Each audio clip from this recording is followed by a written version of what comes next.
دوستو، یہ زمین جسے ہم اپنا گھر کہتے ہیں، کیا آپ نے کبھی سوچا ہے کہ اس پر انسان کا پہلا قدم کب اور کیسے پڑا؟ اور کیا آپ کو یقین ہے کہ حضرت آدم علیہ السلام کی آمد سے پہلے یہ زمین بالکل خالی تھی؟ تاریخ، روایات اور خود اللہ کی کتاب کے اوراق میں ایک ایسا شدید راز پنہا ہے جو آپ کی عقل کو دنگ کر دے گا۔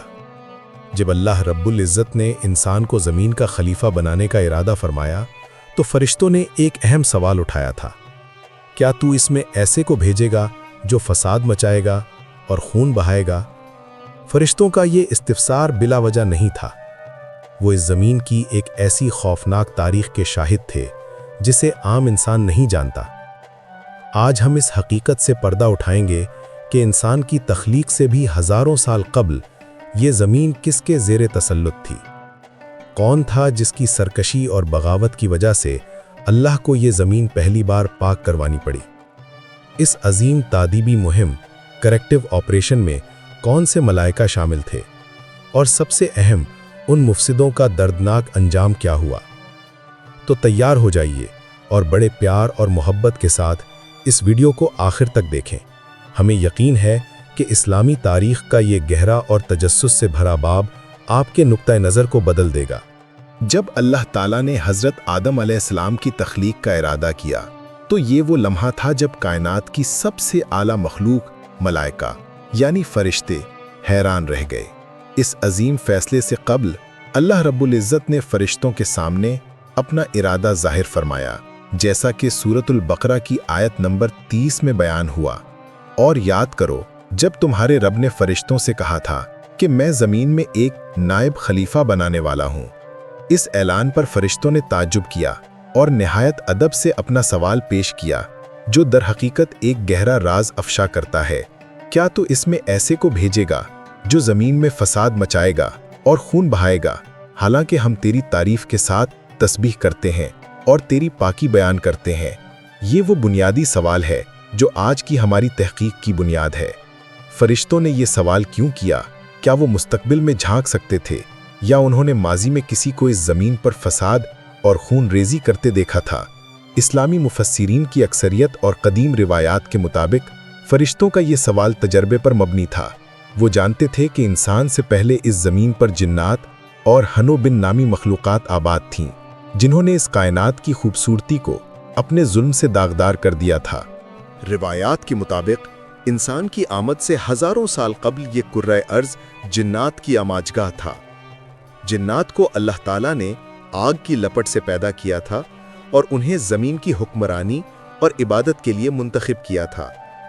طویل عرصے تک جنات نے اس زمین پر خوشحالی اور امن قائم رکھا، لیکن پھر ان میں غرور، تکبر اور حسد نے جنم لیا۔ وقت کے ساتھ ساتھ جنات کے گروہوں میں آپس میں شدید اختلافات، ظلم و ستم اور بالآخر خوفناک قتل و غارت گری شروع ہو گئی۔ انہوں نے اللہ کے احکامات کو پس پشت ڈال دیا اور وہ تمام فساد برپا کر دیا جس کی طرف فرشتوں نے بعد میں اشارہ کیا تھا۔ وہ زمین پر ظلم و ستم کے ایسے مرتکب ہوئے کہ زمین کی پاکیزگی اور امن خطرے میں پڑ گیا۔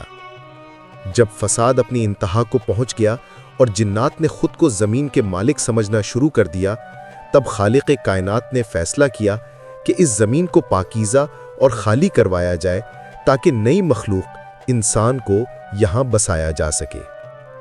اور یہیں سے اس عظیم صفائی مہم کا آغاز ہوتا ہے، جسے انجام دینے کی ذمہ داری ملائکہ کی ایک عظیم الشان فوج کو سونپی گئی۔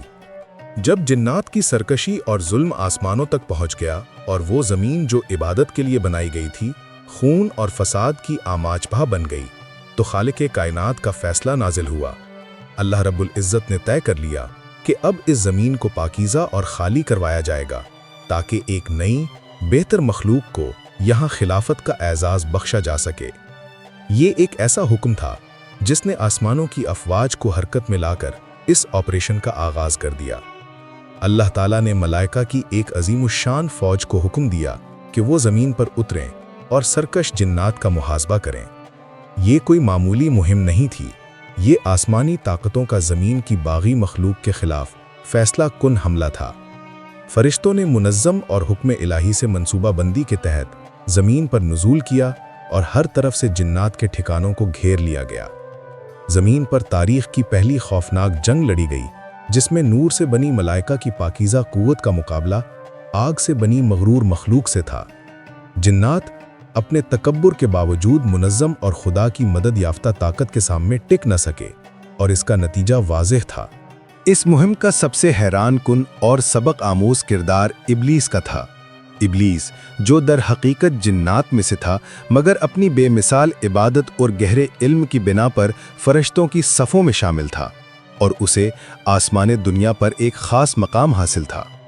روایات بتاتی ہیں کہ اللہ نے اس کی قابلیت کی بنا پر اسے ہی اس تادیبی مہم کی قیادت کا موقع دیا۔ ابلیس نے فرشتوں کی رہنمائی کی اور جنات کے خلاف شدید جنگ میں حصہ لیا۔ جنات کو یا تو مکمل طور پر ختم کر دیا گیا، یا پھر انہیں ذلیل کر کے کرہ ارض کے ویران ترین حصوں، سمندروں کی گہرائیوں اور دور دراز کے جزیروں کی طرف دھکیل دیا گیا، تاکہ زمین نئی خلافت کے لیے تیار ہو سکے۔ یہ فتح تو اللہ کی طرف سے تھی، لیکن اس نے ابلیس کے دل میں ایک خطرناک بیماری کا بیج بو دیا۔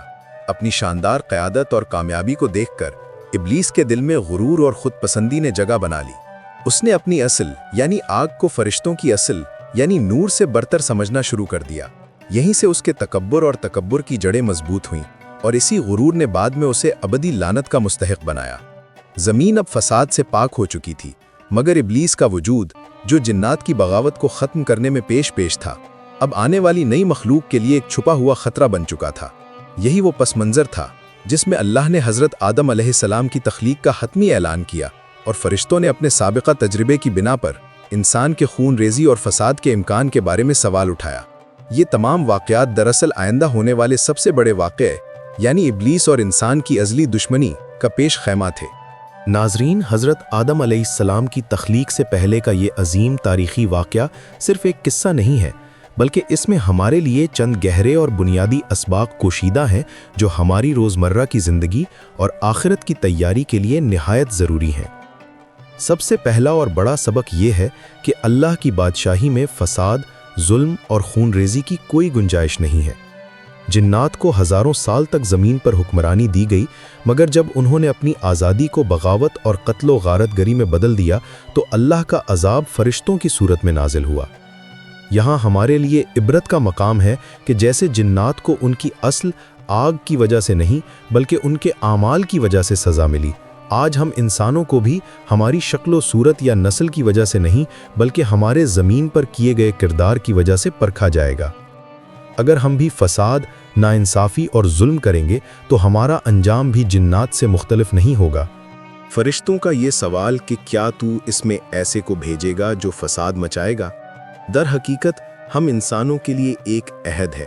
ہمیں زمین پر خلیفہ بنا کر بھیجا گیا ہے۔ خلیفہ کا کام اللہ کی نمائندگی کرنا، زمین میں امن، انصاف اور توازن یعنی عدل قائم کرنا ہے۔ ہر وہ عمل جو امن کو توڑتا ہے، ہر وہ لفظ جو نفرت پھیلاتا ہے، وہ خلافت کی ذمہ داری سے انحراف ہے۔ کیا ہم یہ خلافت صحیح معنوں میں نبھا رہے ہیں؟ اس پوری کہانی کا ایک مرکزی ولن ابلیس ہے، جو جنات کی بغاوت کو ختم کرنے میں پیش تھا، مگر وہ خود اپنے تکبر کے ہاتھوں تباہ ہو گیا۔ ابلیس نے سوچا کہ وہ آگ سے بنا ہے اور مٹی سے بنے انسان سے بہتر ہے۔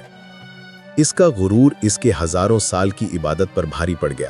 ہمیں یہ یاد رکھنا چاہیے کہ تکبر اور غرور انسان کو خالق سے دور کر دیتے ہیں، اور یہ وہ پہلی بیماری تھی جس نے ایک عظیم عبادت گزار یعنی ابلیس کو ہمیشہ کے لیے راندھائے درگاہ کر دیا۔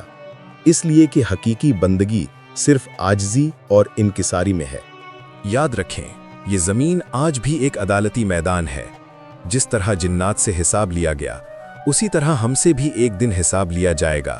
یہ تاریخی واقعات اس بات کا ثبوت ہیں کہ اللہ کی پکڑ بہت سخت ہے۔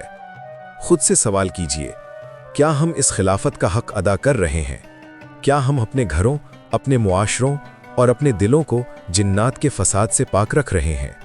ہم دعا کرتے ہیں کہ اللہ رب العزت ہمیں جنات کے انجام سے عبرت حاصل کرنے کی توفیق دے اور ہمیں سچا اور کامیاب مسلمان بنائے۔ آمین یا رب العالمین۔